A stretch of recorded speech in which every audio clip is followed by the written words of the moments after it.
Hello everyone and welcome to Game Club. Today we'll be searching for Aztec treasure in Sol, the game of, well, searching for Aztec treasure, if I can say it correctly, that is. Join us as we play and review. Let's start with the unboxing of Sol. Nice box, nice cover, pretty, well, pretty self-explanatory. You've got Sol, you've got this character here with an Aztec treasure, and in the background the Aztec pyramids, temples, people obviously menacingly looking out to get him, and it just says Adventures on Sun Island there.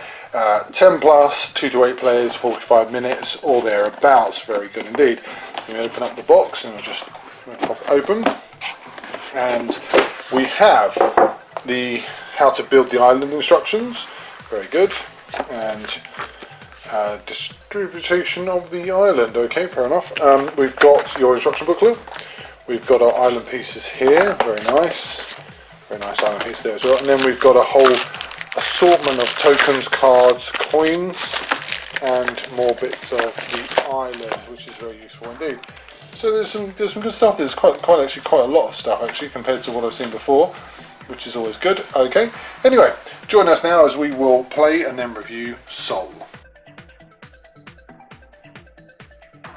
So in front of me is the board for Sol. I'm not sure how well you can see it. I'll just pan across, you can see it. So there's the game. There is the first team, the red team's cards, and I've got 3 characters chosen, but you also have to have obviously the rest of the crew present as well. And then if we look here, we can see all of the red tokens, or orange, I said clay tokens here on the ship, which was the first chosen, as well as the 2 docks or harbours that they can enter into. On the opposite side we have then the blue team, who have 3 players here, and then the collected rest of the group there. Blue tokens are present here with the blue ship and the blue flags for the docks as well. Just to let you know, I've also allowed for both teams to have their clue cards, which normally you would keep obviously to yourself, but I'm opening up here, and on the blue team, just shift that down just here as well. And so I'll explain where they come into it as well, but more importantly is the board itself. The board has been set up. You have the 3 basically mountain pieces. I call them island pieces, but they are called texture or terrain pieces.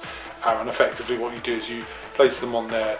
You then place on the 8 temples, as well as then the 32 or 33 of these island tokens, which look like this, and they're each coded for each of the terrains as well. So you have beach, you have what is effectively jungle, and then you have your clay or volcanic ash. Oh sorry, there's 4 actually. There's rock as well, apologies, my mistake. Now what effectively happens is that you also will have this card as well, which is very important for the game.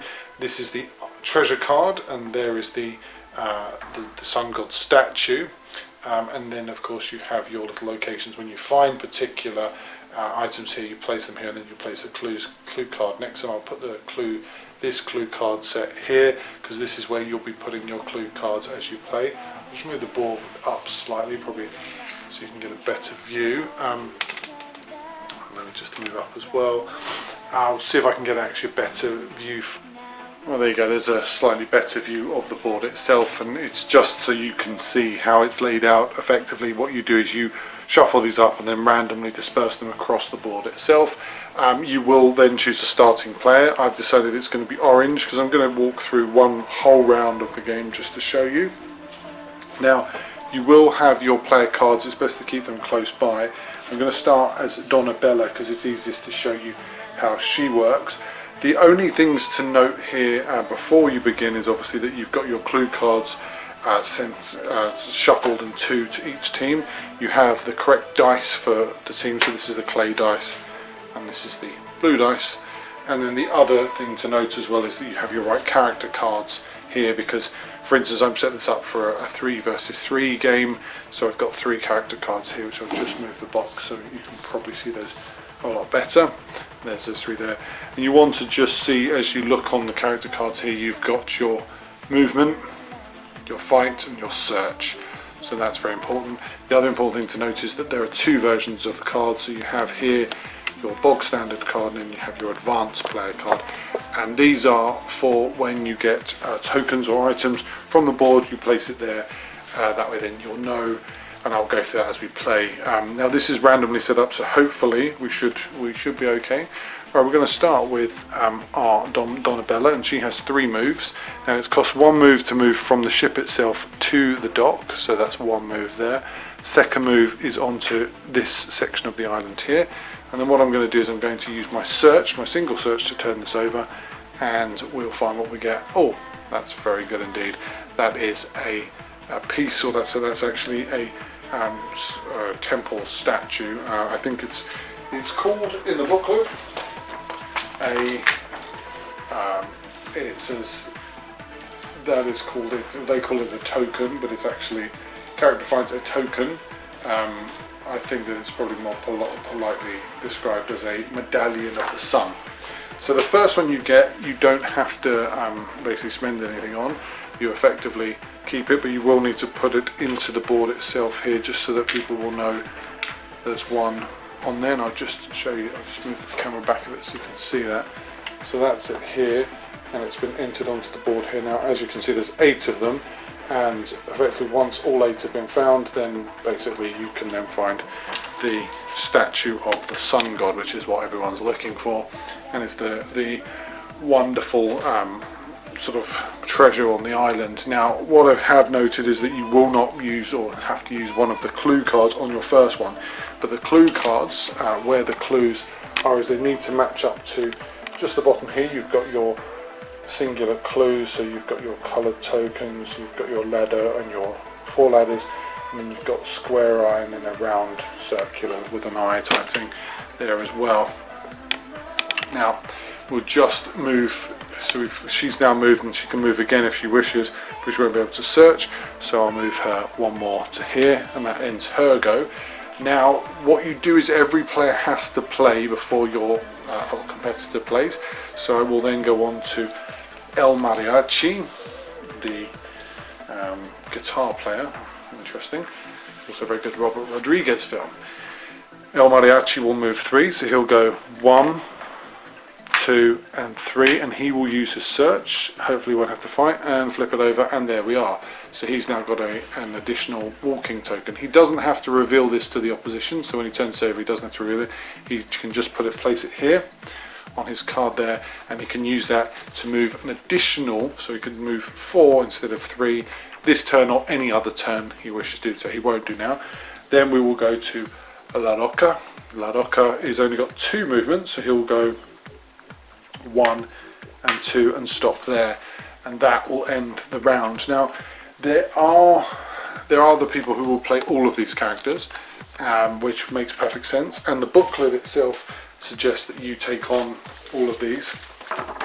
Personally though, I generally would follow, and since I'm expecting you'll either have played this once or twice and not quite sure of everything, I would follow what the light play section here of the booklet says, which is to take certain characters, and effectively what you're doing is you're playing those characters with the beginner side and the special abilities that they have. Now just to note, as you can see here, there's no special abilities here. The special abilities are on the other side, on the advanced side, so we won't be using any of those.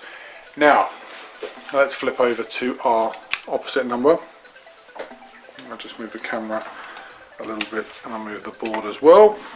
Oh, excuse me, there we go, thank you so much. Now as you can see, moves it over a little bit, and we now have, I shall hopefully one day invest in a decent overhead camera here, but we've now got our player here, and they are Cusco, Zia and Mendoza. I'll just quickly flick through. So there's Cusco, there's Mendoza, and right at the bottom is Zia. And they're going to go in that order, so Zia will go first. She's the first one to go.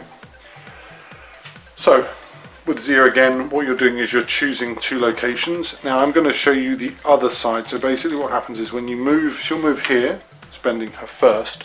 Now to move up a step you actually have to spend 2 to move up.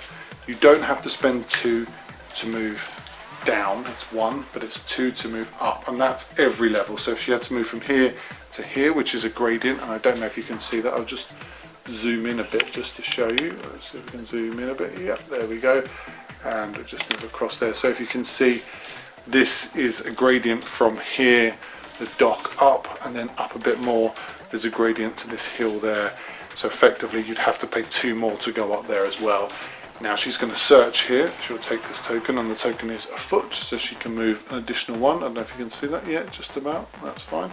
And I'll put that there to save it, so that ends her turn. I'll just zoom out now so you don't have to see that. Next character to go will be our friend Mendoza. Mendoza he moves 2. Unlucky for some, poor Mendoza. So he'll go 1 and 2. And then of course we've got Cuzco. Oh sorry, just realised he won't be able to move there, so he'll go instead here 1 and 2, and he will search there, makes perfect sense. And instead he's got a foot as well, so he'll keep that with him there. And then finally Cuzco can move 3, so he'll probably go 1, 2, 3, and he can search 1, and he gets a dagger, an additional fight, which is always very good indeed. So that ends that round, and that ends the first round of the game. And at the moment, if you were to look at it from this point of view, our team, the play team, are effectively in the lead simply because they've got this 1 additional token, but it's all to play for. Now just to note, there is battles. Battles, to be honest with you, the booklet quite well explains the fight, as he calls it, section here, and as you can see it's pretty well noted. Each player announces the number of fights that they indicate on their player reference card, which is obviously denoted here. I'll just swing that across to show you to you. So let's look, for instance, at, if we look at, say for instance, Ladoka. Ladoka has 3 fights.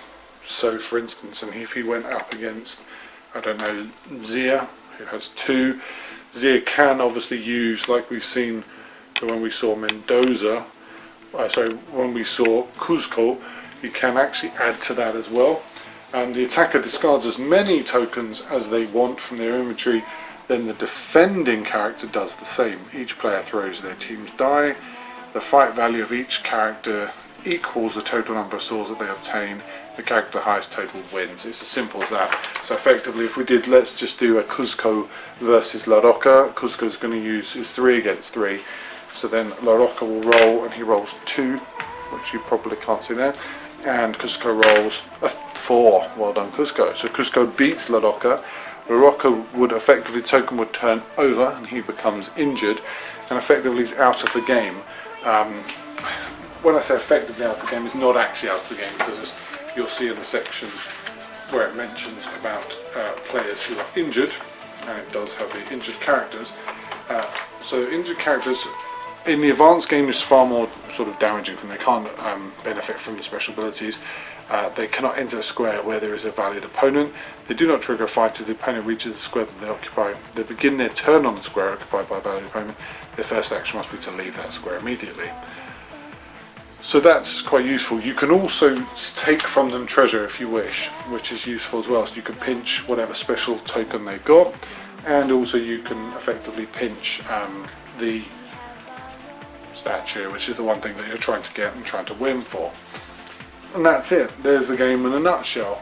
The only other bit, I guess I should have, well, I actually did kind of explain, but I'll just briefly go through it because some people get confused by it. So this is the bit where I've seen people get slightly confused by it, but it's pretty simple. As you move around the board, you will pick up these tokens. As you do so, what effectively you'll do is you'll lay down your clue cards in order to match them up, in order to win, or effectively to unlock where this is and be able to take it from wherever it is. You have to play the cards. So for instance, as an example, our opposition number have a green card there, and then say for instance these guys use a ladder there, and that's enough then to be able to get this wherever you picked up the last token from, because it's only when you pick up these tokens are you able to get it. And then you effectively, your player will have it on the board, and then they have to run back to dock without being attacked in order to get it off the dock and win the game. Get it on the ship, and that's it, you've won the game. The thing is that you can, just to note, effectively people play them like this. And it is when the last one's laid down to be revealed that then they can all be revealed, and you will see then who's won. Now, what's interesting about the way it's explained in the book is slightly different from that. So effectively, in the booklet, it's explained like this. 8 temples of the island are defined by 3 characteristics: the shape of the temple, da da da da da. As soon as all of the tokens have been found and the 7th clue card has been played, the location of the god of the sun statue is revealed. All the cards that have been played are revealed, and in each column the most represented symbol is determined in case of a tie. So effectively what happens is here, when you pick up one of these, you can choose to either play your own card or play another card here. Now if you see, what happens is that on this, for instance, as it's got here, you've got 3 circular, so the 3 circle here, green obviously, and then the one with the ladder. So what that effectively means is it's this one here, not this one here. So it would be one of those, would be the location where it is. And what you would have is, you would have that one there as the location where it is, and that will become where the sun's head is. Where the sun statue is, not this one here, because obviously this one has the 4. And it's the same if you have, for instance, one with just a singular here, and it was yellow or green there. So pretty simplistic. Right, okay, now I've explained that, probably slightly confusingly. I will now go and do the review. Sol reveals how fluid mechanics and exciting gameplay can make for a compelling and complex game. The portions of it that are really good, and I'm talking about the team play and the movement and reveal, is for me probably fundamentally why the game is so good and why I wanted to play it for so long. The elements that really work are the ones that allow you to play it, and it's almost the case of you're not quite sure every time, every turn what you're going to get, and you find that both sides will play to their strategic advantages until the reveal is done, until all of the 7 tokens are revealed, the 7 sun god faces are revealed, and suddenly bang, you've got this location and you've got a sort of free-for-all, you've got to get there and you've got to hamper everyone else.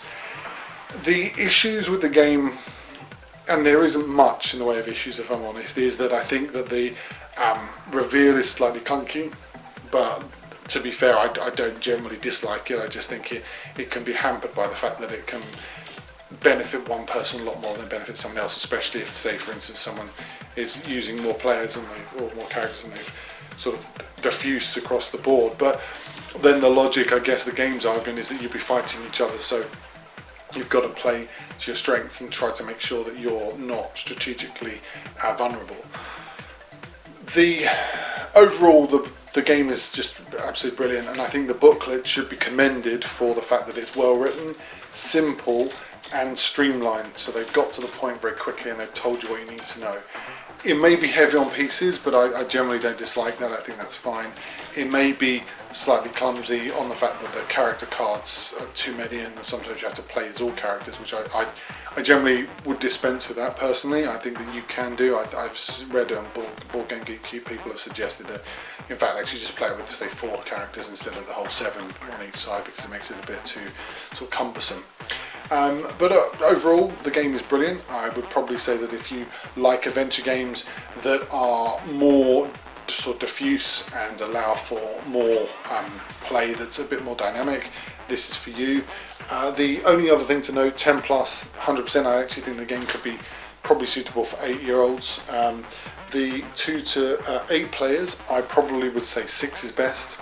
Although you can play 8, you can actually play up to 14 if you really want, although I wouldn't because it would take forever. And that's the 45-minute mark. Basic games, half an hour, easy, done. The advanced games, you're looking at maybe an hour and a half if you're lucky.